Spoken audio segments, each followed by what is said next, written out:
Good morning. Hope everybody's doing well. And this is Rick in EESDR.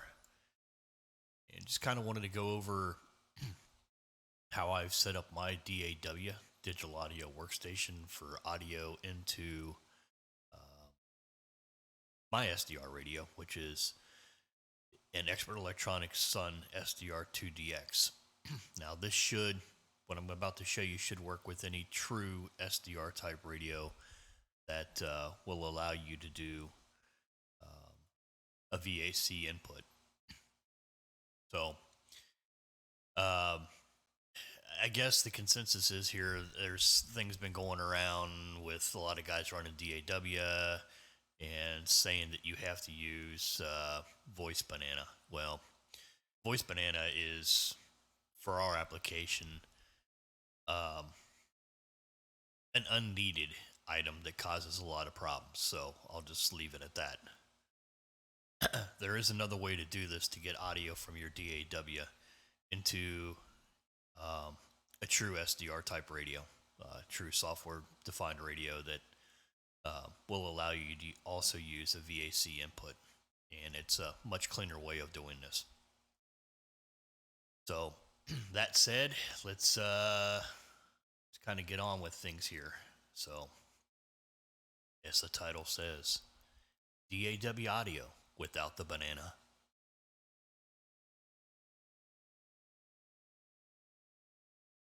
All right, so I've got V3 running here, which, hey, by the way, V3, the beta release, I know they're saying it doesn't really support VAC, but yeah, in a way it does. And I'll show you how I've done that as well.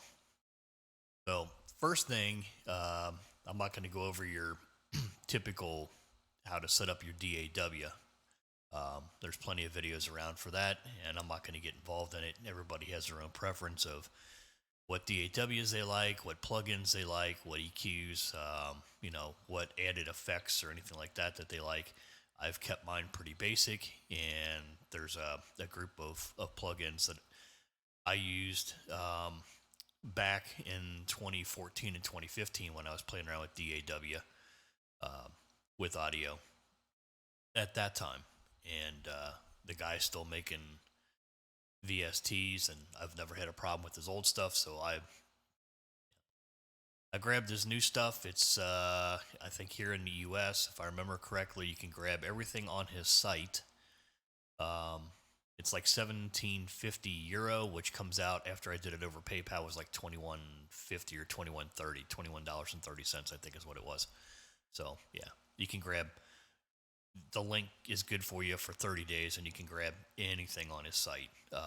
It's Terry West Productions, and I'll put it in the link in case anybody's interested in it. But kind of a quick rundown of the plugins that I am using. A few of these I've got turned off and bypassed, just kind of playing around with stuff. But um, just to kind of go through my chain real quick before we get to how I did the audio from my DAW into the Sun SDR2DX, and this should work. We think it would work with an Anon, any like I said, any true type of radio that has a VAC input. So it should work with any of those. Um, so that said, a couple of those plugins that I run, like I said, there's a few of these that I've got disabled at the moment. This proximity, which is I'm still kind of playing around with this. I'm on the kind of on the shelf about it. Sometimes I like it, sometimes I don't. It may just be a fact of actually getting through here and finding a setting that I'm really happy with.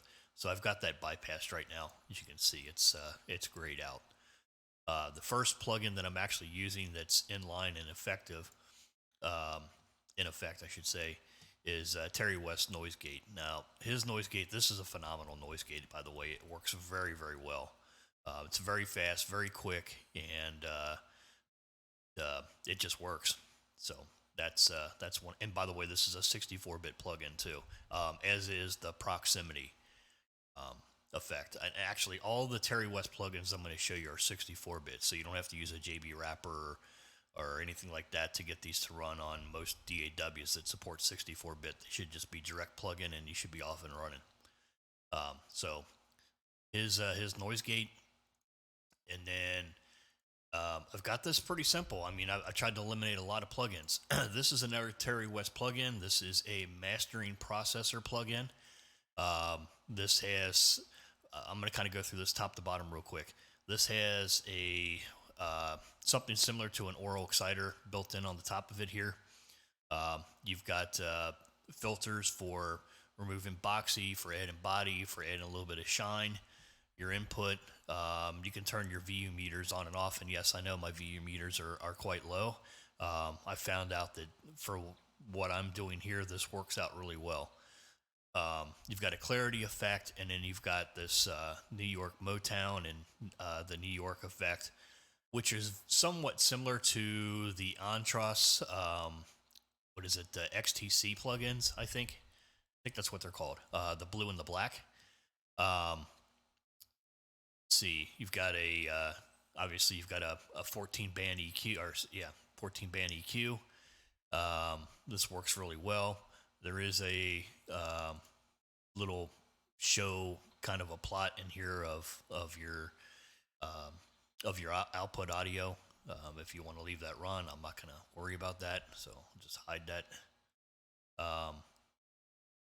See, you've got Deharsh, you've got a clarity effect. I think I already said the clarity effect. You've got a Deharsh in here. If you want to run a tape effect, you've got that. It does allow you to, if you're using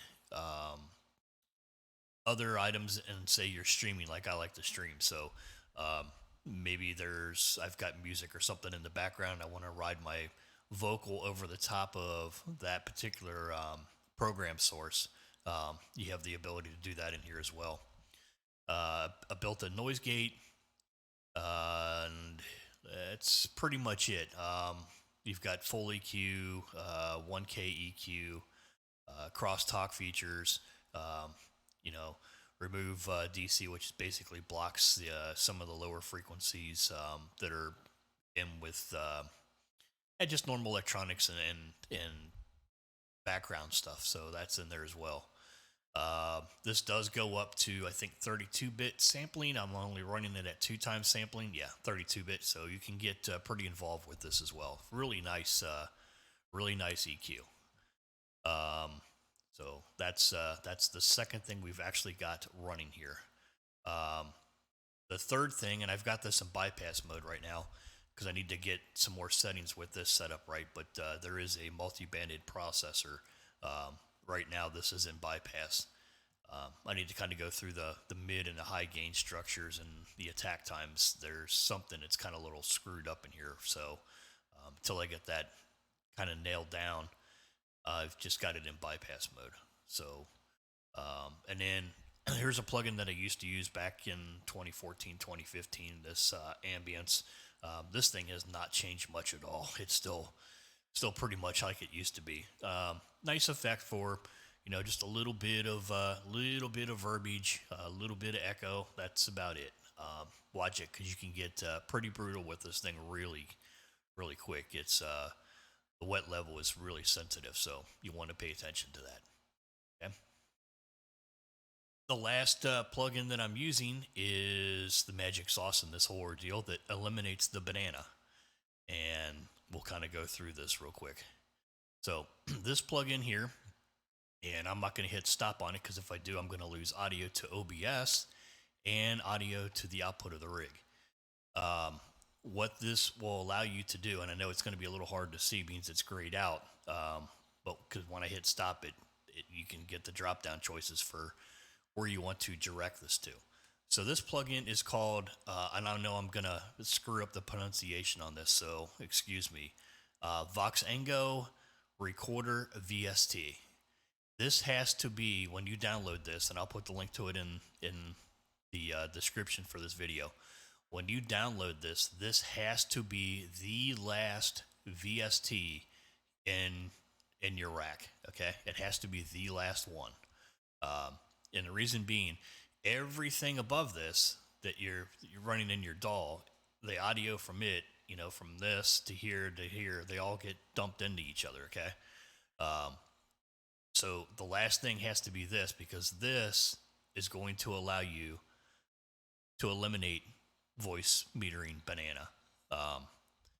So basically, once you load this, you're gonna select an MME device, and you'll be able to, if you'll need virtual audio cable. So I don't know if you use VB cable or the original uh, Russian guy. I'm gonna pronounce his name wrong too. Machuno. Uh, I'll put a link to his page in there too. I am using the full paid version of that. I've had it for years. I've never have had that thing hiccup on me. So I am using my VAC line 1 from the V8 virtual audio cable. Okay, that's why I'm dumping everything in my rack. Gets dumped to virtual audio cable 1. And I've got the buffer counts at 4, the buffer size at 512. And down here, when you first launch this, it says output to file or output to MME. You're going to want to select MME. And then what I found to keep the latencies very, very low, and it seems to be very, very stable, is I am using a bit depth of 32. If you're not familiar with bit depths, I'll put a link to a web page that I found that kind of explains a lot of this stuff with bit depth and audio, and the advantage of using a float 32. Now, one thing I did find is the VAC itself, which we're going to go over next, does not have a float 32 value, but it does have a bit depth option of running 32. So, again, I don't want to stop this because if I do, we're going to lose audio. Okay. So this is the last plugin that you need. And again, like I said, I will put this in the link to the description. Now, one thing to note, and it's not any different than when you run Banana. You have to run Banana. You have to launch it, to start it. So when you first start your DAW and you want to go dumping that audio to OBS, or you want to dump it to your radio over the VAC, you will need to come in here, launch your DAW, open up Voxengo, and click the start button, and you'll be off and running. So just a quick note on that, okay? And that's it. I mean, I'm not going to go over at DAW how to set this up. Like I said, there's plenty of videos out there on YouTube and all over across the web, and it's user choice on that ordeal. I mean, you've got Cakewalk, Bitwig, Ableton. There's a handful, and any of these free ones for what we're doing with radio are plenty. So you don't need to go buy Pro Tools or anything like that for what we're doing. It's a pretty simple thing. I mean, unless you're running a home recording studio out of your house and you're really gonna, use it a lot, then I guess it would be advantage to do it that and just, have a license for all of it. But yeah, really for 98% of us, the free stuff is going to be just perfectly fine. So I'm going to minimize my DAW now, and when I do, you'll see that this is still actually running. You will see a running status here. This does not write anything to the drive. It's just a running kind of deal, and it just counts the seconds that it's running. So it's a free plugin too, by the way. No issues with that. So I'm just going to minimize this guy, and when you minimize it, you'll get a little icon on your taskbar that's this. See the mouse here? It's this guy right here. So, all right. So before we get into how I dumped that into the radio, we need to take a look at your VAC. So in VAC, we're going to open up the VAC control panel here, and you'll see that I am getting audio from my DAW into the VAC, because you can see the little, it's kind of hard to see, but you can see the little audio bouncing right here. One thing I found, let me move. Well, I've got the background stuff muted, so that shouldn't be bothering anybody. Shouldn't be coming through the through OBS anyways. It is annoying to me though, so let me just move that guy off frequency a little bit here so I don't have to listen to that. Couple things I found. Make sure that you set your sampling rates the same. I know by default it does something like 8,000 2400 or something like that. Keep all your sampling rates the same. Lock all your sampling rates in your inputs and outputs, which we'll kind of go over next. I did not have to set anything to default. It just, you don't have to go through all that stuff doing it this way either. So it should be a lot more stable, especially with any Windows updates that like to change that stuff back. You shouldn't have any problems with that. So lock your sampling rates, 48,000, 48,000. Lock your bit rates, your binary digits, 32, 32. This is what I mentioned in the Voxengo app. Let me see if I can bring this up side by side. Yeah. Okay. So in here, when you set this up, it's going to ask you. I think there's 8, 16, 24, 32, and 32 float, if I remember correctly, are your choices here. Like I said, I'm running 32 float, and I will put a link in the description to an article that talks about 32 float. It's probably overkill for this, but it's been working very well. So I haven't had any issues with dropouts, or since I've done this, any kind of odd artifacts that are coming from dumping the audio through the VAC. Now, there may be some screwy artifacts that I still need to kind of work on a little bit and some of the DAW stuff, but I think I've got that pretty well nailed down now too. So my OBS audio should be a lot better, a lot smoother than it has been in the past going forward here. So again, set this one to 32 float. And in your, geez, every time I move off, sorry. That's annoying to me. I've got it blocked right now going through OBS, so you don't hear that. But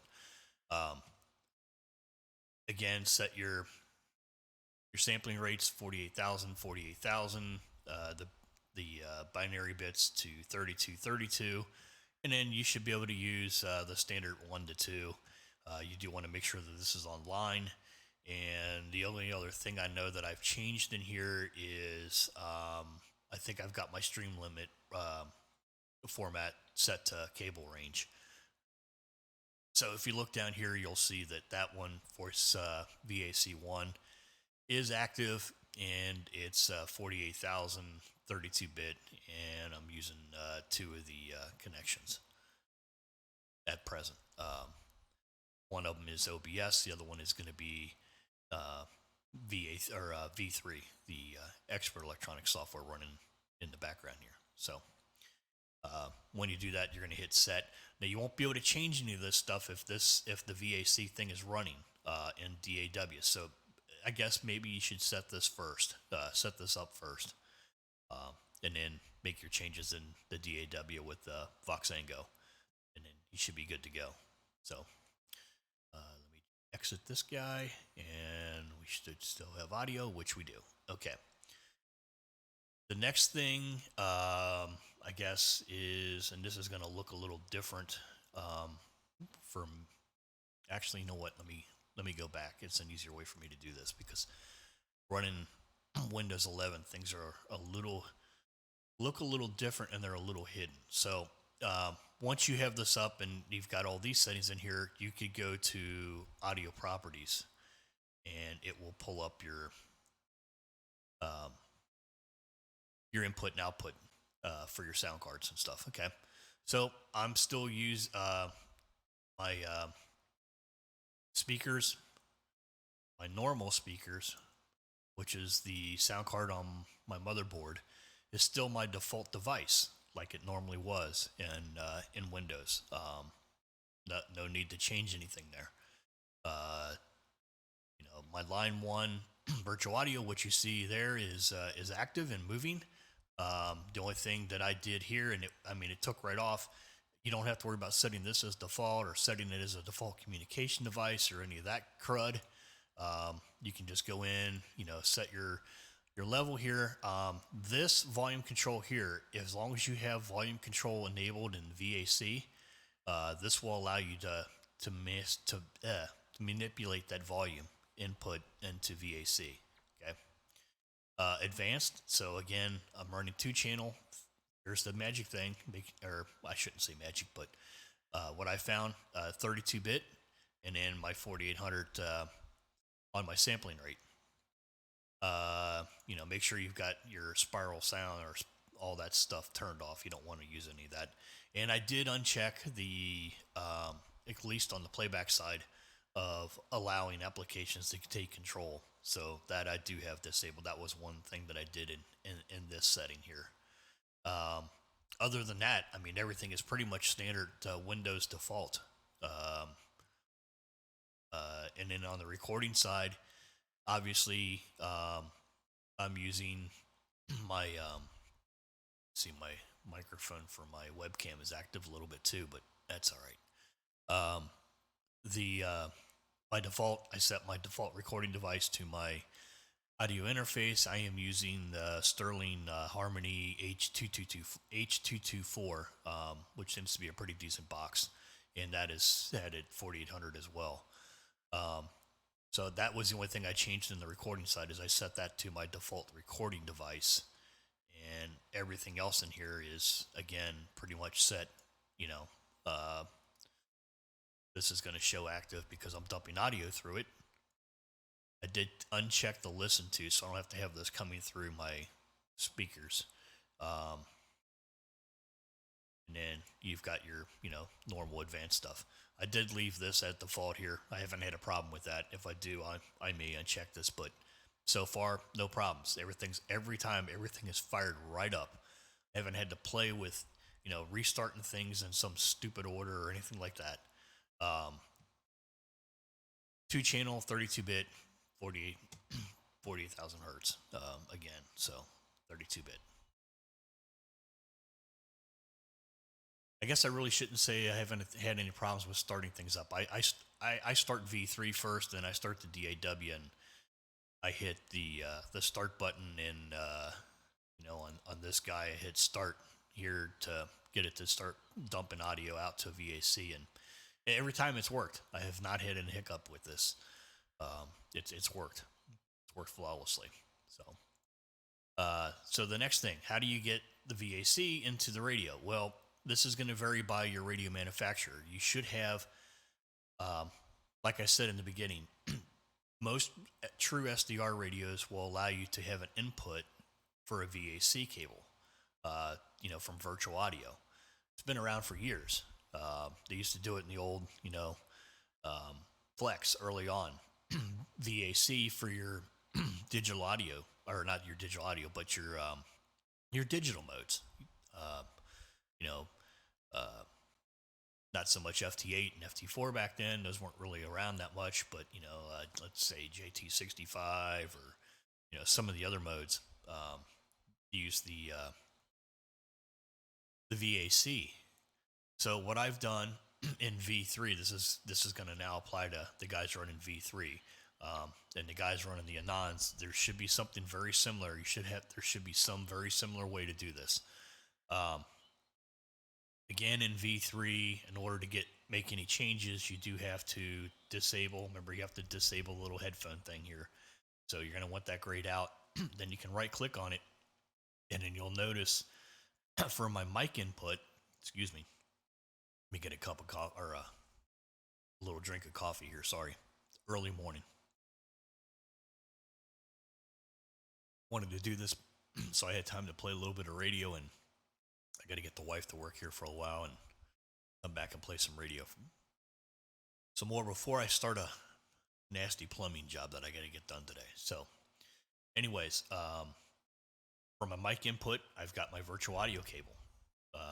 Again, V3 guys and V2 guys, just go through, select your mic input. You're going to want to be, even in V2, I think it says mic PC. And in that source, you should be able to select virtual audio cable. So, I mean, you've got a list of stuff in here. Make sure you do pick the MME, because that is what we're using, is MME from that VST plugin. It only supports the MME side of things. So I'm using, MME line 1, which is line 1, my virtual audio cable 1 from a mic input. I've been able to leave my audio as it was for my output. I don't have to plug my studio monitors into my interface and have to start Voice Banana in order to in order to listen things off the web or stream audio or whatever. If you're running Banana, the way that whole mess sets up, that's another whole issue. In order to get audio out, you got to start the damn freaking Banana. You don't have to do that with this. You can leave your default audio source as it was. You don't have to plug your monitors or your headphones into your interface and turn on Banana and have to go through that whole damn mess, which, sometimes you have to start, restart to get the damn thing to work. That's a pain in the butt. So, again, for me, my default sound card is where I've got my studio monitors plugged into, and everything works happy and no problem with that. So, in order to prove this works, let me go back over and enable. Okay, so you should have desktop audio. You should have. Kind of cool this morning. Sun's just coming over the horizon and all that. This is Alpha Echo 3 Tokyo. So obviously you've got input audio. 40's kind of crappy. It's still early in the morning, 7:30. Oops, didn't mean to narrow that up. To experiment with antennas and Boy, there's I tried my best to that's some pinched up audio there. All right, so I guess real quick, just to show that there is audio here. If I go to my voice meter or mic meter, you have audio 1, 2, 3, 4, 1, 2, and you can see in V3 that there is active, active audio. So, and obviously I've got power output as well, so you can see that there as well. It is making power, so it is dumping the audio from my DAW. Let me turn this down. I really don't want to be messing with anybody. Let me turn my drive level down. I don't want to be messing with anybody here. So, obviously it's grabbing the audio from the DAW through virtual audio cable using that Voxango recorder plugin, which will allow you to set up a stream to another source and pipe it in. So there you go. No Banana, no rotten peels to slip on, no browning, no fruit flies, none of the above. Just happy transmit audio without any interface of your monitors or speakers having to be plugged into your external interface for your DAW. Less is more. Less programs you got running in the background, more resources you got for the radio. Just keep that in mind. All right. Have a great day, and I'll look forward to doing another video here in the very near future. 7-3, guys. Take care from N8SDR.